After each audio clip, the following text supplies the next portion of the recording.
¿Qué tal? ¿Cómo están amigos y amigas de esta comunidad? Mucho se ha comenzado a hablar, no es un tema reciente, pero se ha comenzado a intensificar la presencia de un cártel llamado Nuevo Imperio. ¿De dónde procede este cártel? ¿En dónde opera? ¿Quiénes son sus vínculos políticos? ¿Sus vínculos en materia de seguridad? Hay voces que incluso los involucran en casos de violencia extrema. Se les señala directamente estar detrás del asesinato de un jefe policíaco, del jefe Milton.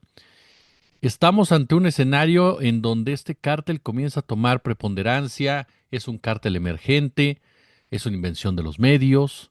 Vamos a platicar a fondo precisamente con el doctor Jorge Retana. Él es doctor en ciencias políticas, especializado en inteligencia para la seguridad nacional y fue director de la Escuela de Inteligencia para la Seguridad Nacional, precisamente del CNI, el Centro Nacional de Inteligencia, durante los dos primeros años del gobierno de Andrés Manuel López Obrador.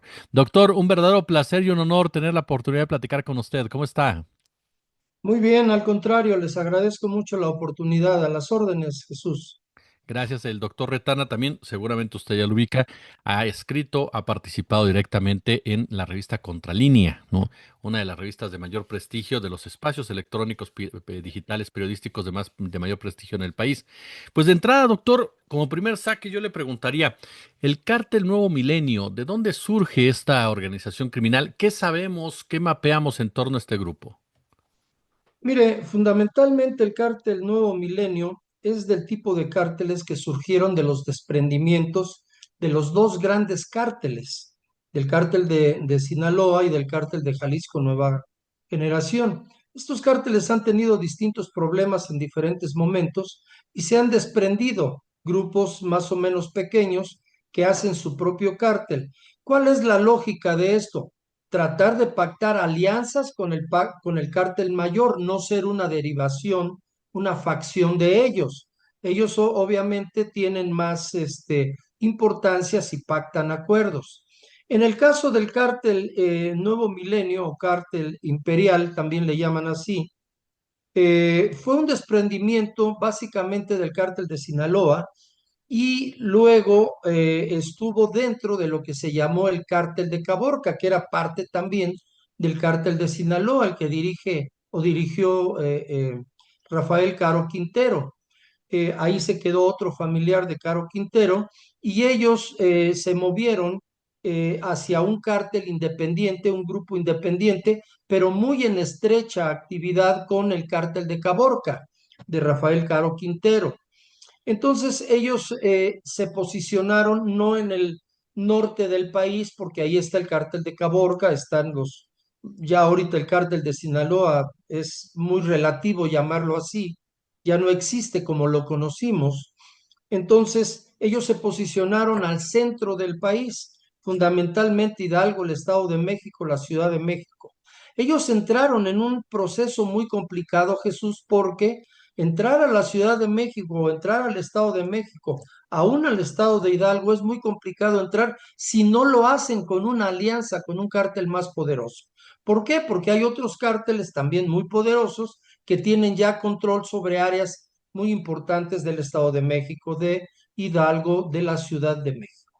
Entonces, la investigación que yo presento en el ensayo que seguramente usted revisó, es un ensayo en donde se plantea claramente la idea de que los decomisos que lograron hacer durante el gobierno de la doctora Sheinbaum y estando al frente el maestro García Harfuch, teniendo como jefe de inteligencia a Milton, al jefe Milton, le decían así. Obviamente esto generó un enorme malestar, llegaron a decomisarles 250 toneladas ahí por el circuito interior. Estamos hablando de un decomiso que les importa a los cárteles varias decenas de millones de dólares. Esto establece la posibilidad, Jesús, de que sea esta situación susceptible de una venganza por parte de uno de los cárteles. Pero fíjese usted que yo traté de ser enfático en el ensayo que me publicaron. Hay una cuestión que es muy importante. Cuando se producen este tipo de golpes económicos a los cárteles, de decomisos tan grandes y de también arrestos de jefes de jefes de plaza, etcétera, es lógico que se espere una respuesta. Esto lo saben perfectamente bien los organismos de seguridad y de inteligencia. Se viene inmediatamente o posteriormente una respuesta. Este es el momento en que los jefes policíacos tienen que estar más alertas, porque los golpes que dan son excesivamente perjudiciales. Toda la campaña del maestro Harfuch en la Ciudad de México, bueno, tuvo una respuesta. Formaron un comando de más de 30 sicarios para tratar de asesinarlo. Entonces ellos sabían perfectamente bien que venía un golpe en represalia. Por eso es muy extraño que el jefe Milton, en el último día de sus vacaciones en Coacalco, en su domicilio, haya salido con dos familiares y lo hayan sorprendido cerca de un negocio de una pollería, algo así, ¿verdad? Sin escolta, sin armas, con dos familiares. Es decir, había una gran vulnerabilidad, Jesús. Pero ojo, ¿de qué manera obtuvieron los insumos de información de primera mano? Ahí hay una segunda hipótesis, Jesús. ¿Tiene que ser esto producto o de una infiltración en el primer círculo del jefe Milton o bien de una información pagada para alguno de los que puedan manejar este tipo de información? Ellos tenían una situación de gran vulnerabilidad del jefe Milton. Es decir, una persona que ha estado combatiendo en los últimos años y que ha asestado golpes tan fuertes, es muy difícil que salga tan desprotegido, tan vulnerable y que los enemigos, en este caso los grupos criminales, puedan llegar a tener una información tan precisa porque dentro de uno de después de las primeras detenciones, uno de los sicarios dice que les habían dicho en la última reunión que tuvieron en una bodega en Tizayuca, que les dijeron, este jale tiene que quedar hoy. Es claro, al otro día el jefe Milton se presentaba a sus labores y nuevamente iba a tener su escolta, nuevamente iba a tener pues toda la cobertura necesaria.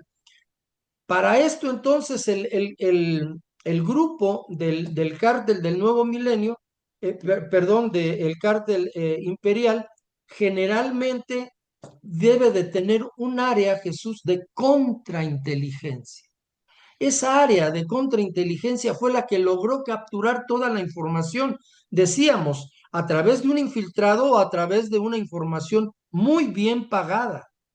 Entonces estamos hablando de un cártel que tiene la capacidad de contrarrestar los movimientos de inteligencia de la autoridad constituida y de los jefes policíacos experimentados. El jefe Milton no era ningún novato, ni los que estaban a su alrededor eran ningunos novatos. Entonces, la hipótesis plausible es cualquiera de estas dos vertientes, Jesús. O hubo una información pagada o hubo una infiltración, Katia. O hubo una infiltración en cualquiera de los dos casos.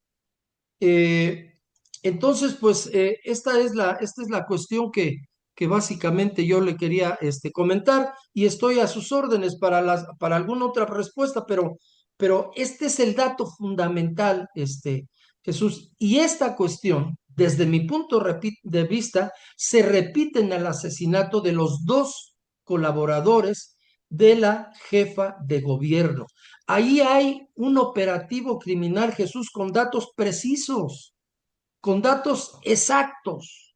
Los están esperando afuera del metro donde la secretaria particular llega y espera a su compañero, lo que ya sabemos. Es decir, aquí tenemos un problema y el maestro García Harfuch, que es una persona ya muy experimentada, sabe perfectamente bien que no puede descartar la posibilidad de una infiltración criminal o de un topo que esté vendiendo información. Hay datos precisos para cometer esos crímenes. Ahora, lo que no podemos todavía, ni siquiera como una hipótesis factible, plausible, es adelantar que hayan sido el mismo grupo, aunque el modus operandi es que hay datos precisos, primero, insumos de información muy exactos, y el operativo es un operativo, digamos, limpio, en donde está clara la ruta, se ejecuta el crimen y hay claramente una ruta de escape. Después se dispersan y entonces el asesinato aparece como un operativo criminal, digamos, en ese sentido, en términos de su ejecución, limpio. Datos precisos, ruta de escape, dispersión después del asesinato, etcétera. Entonces, creo que esta cuestión es muy importante porque estamos hablando de la vulneración de un primer círculo de poder, de un primer círculo de autoridad en donde existe todos los indicios de que ahí hay infiltrados, Jesús. Y el maestro Harfush lo sabe perfectamente bien porque él tampoco es ningún novato, ni el actual director, el secretario de seguridad de la jefa de gobierno es tampoco ningún novato. Pero fíjese usted la capacidad de los grupos criminales. Si nosotros pensamos que los grupos criminales solamente tienen capacidad de ejecución, no. Hay un grupo pequeño que planifica desde meses antes cómo llegar a los objetivos, cómo desarrollar el trabajo de recopilación de información, la planificación del acto y le decía yo, la ruta de escape y la posterior dispersión para dificultar la captura de los ejecutores. Entonces, creo yo que aquí hay una cuestión que vale mucho la pena. Ahora, los grandes cárteles, Jesús, hoy tienen un tipo de estructura organizativa y operativa en una forma de amalgama. Es decir, se amalgaban distintas organizaciones más pequeñas a nivel local, a nivel regional. Incluso a nivel de los estados se aglutinan 4 o 5 agrupaciones criminales más pequeñas en torno a un eje mayor.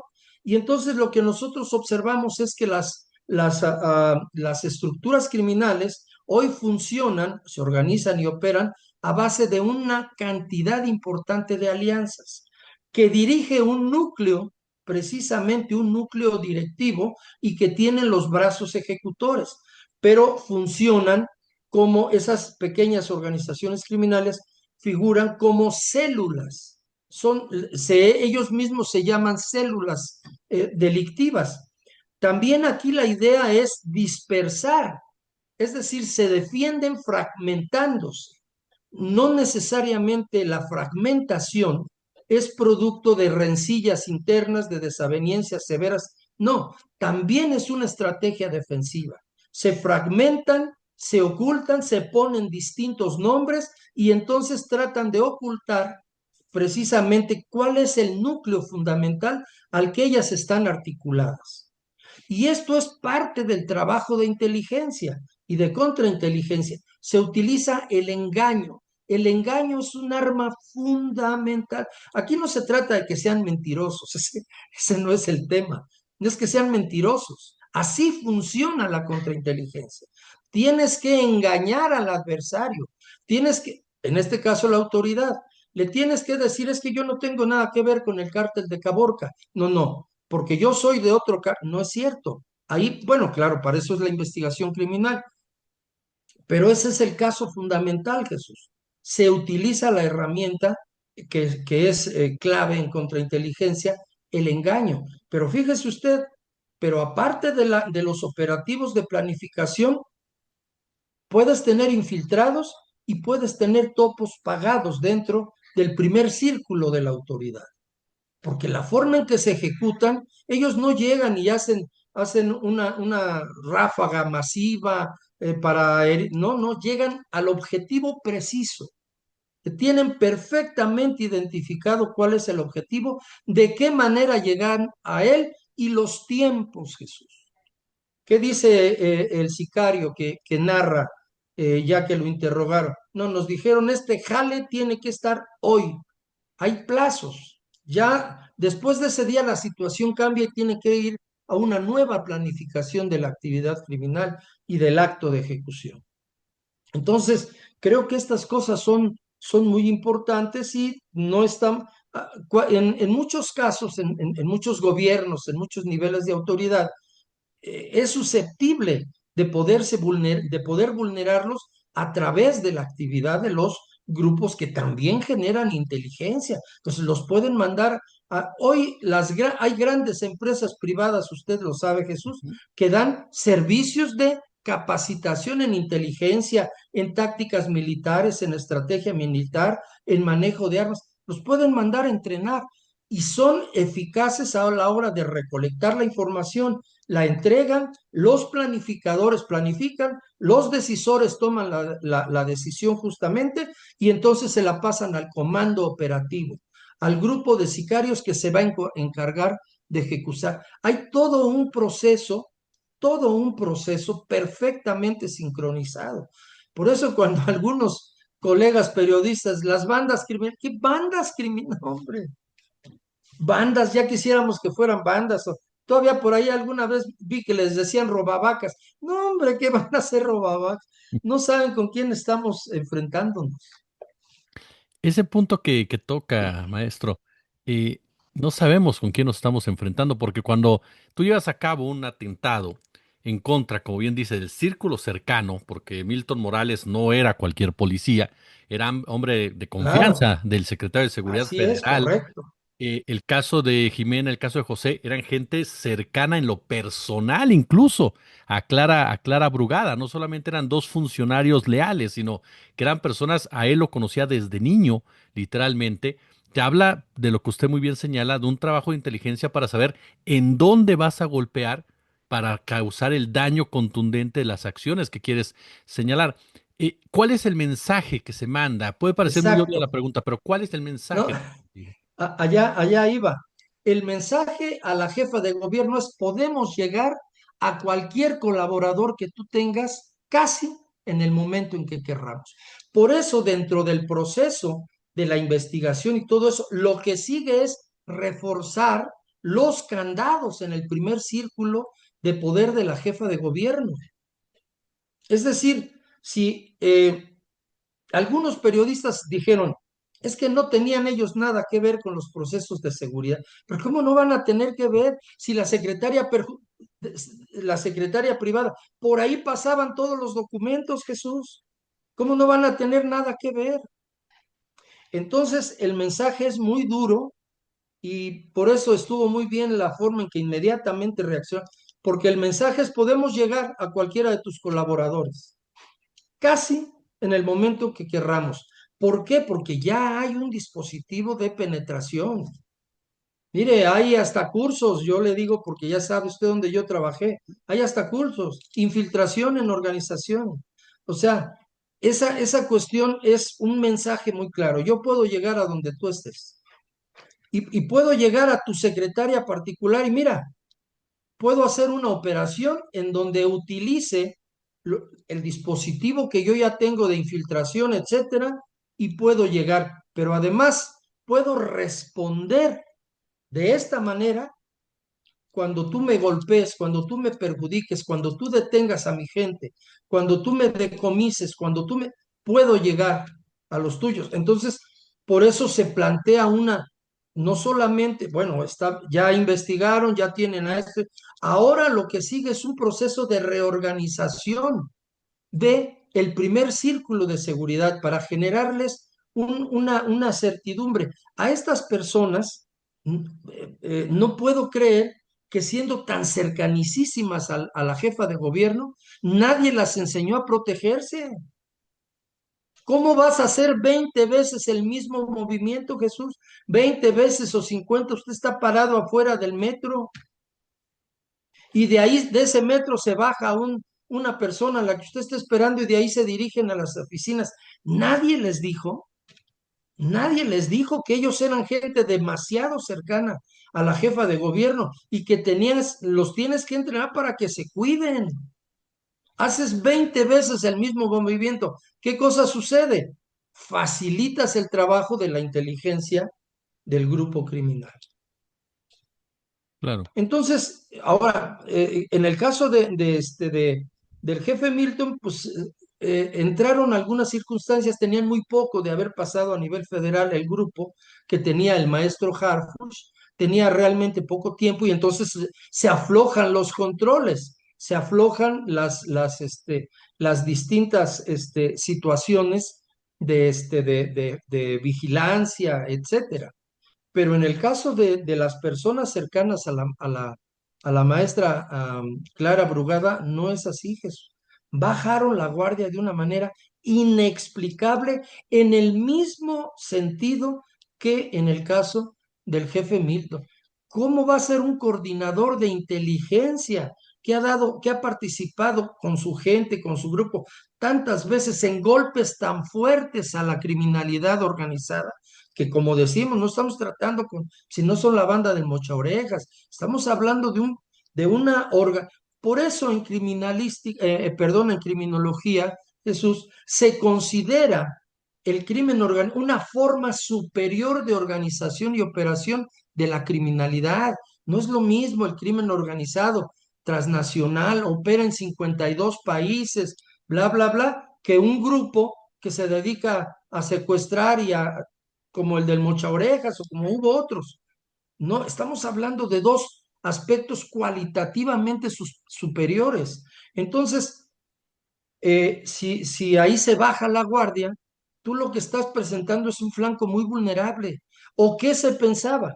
Que se iban a quedar un decomiso de 250 kilos de cocaína, Jesús, por favor. Y Claro. la detención, ahí yo explico en el ensayo, la detención, les quitaron inmuebles, les decomisaron inmuebles, detuvieron gente. Es decir, ¿cómo es posible que tú no esperes que va a venir una respuesta? Y no va a ser una respuesta, porque además, cuando les empiezan a pegar, tratan de negociar con el jefe Milton y él se niega, más aún. Si tú te estás hasta negando a una negociación, el mismo Chapo lo ha explicado. No, es que yo quise negociar, pero como no quisieron, si no, si están las cosas claras, porque es evidente cuál viene, cuál va a ser la respuesta. ¿De qué manera es como ellos mejor se imponen? Dos cosas, la penetración en el primer círculo de poder y las acciones violentas. Sí, entonces no estamos hablando, no estamos frente a organizaciones como ya fueron parte de organizaciones muy grandes, transnacionales, como después se escinden y forman su propia organización y luego se alían con sus antiguos compañeros o con otros cárteles del mismo tamaño aproximadamente, de las mismas dimensiones geográficas, estamos hablando de criminales muy experimentados, Jesús, y que se pueden ir a capacitar a estas grandes corporaciones privadas que en Estados Unidos, por ejemplo, están manejadas por ex militares del Pentágono. Algunos de ellos fueron boinas verdes, es decir, de fuerzas especiales del ejército norteamericano. Pues ellos les pueden enseñar todo lo que quieran. Entonces, estamos frente a gente que sabe perfectamente lo que quiere y cómo lo puede hacer, y entonces el que tenemos enfrente es un rival de muchísimo, un adversario de muchísimo cuidado. Y entonces hay que reforzar ese primer círculo de seguridad porque las bajas que han hecho de lo que fue el equipo original del maestro García Harfuch, pues han sido muy importantes. El jefe Milton era el eje de toda la inteligencia en la Ciudad de México. Claro. Doctor Jorge Retana, le reitero, de verdad es un placer platicar con usted, una Muchas verdadera gracias. experiencia escucharlo y aprender de usted y le agradezco muchísimo estos minutos. No, el agradecido soy yo, Jesús. Le agradezco a usted la posibilidad de dirigirme a su audiencia, que es amplia, y también para mí fue un placer hablar con usted y hablar de este tipo de temas.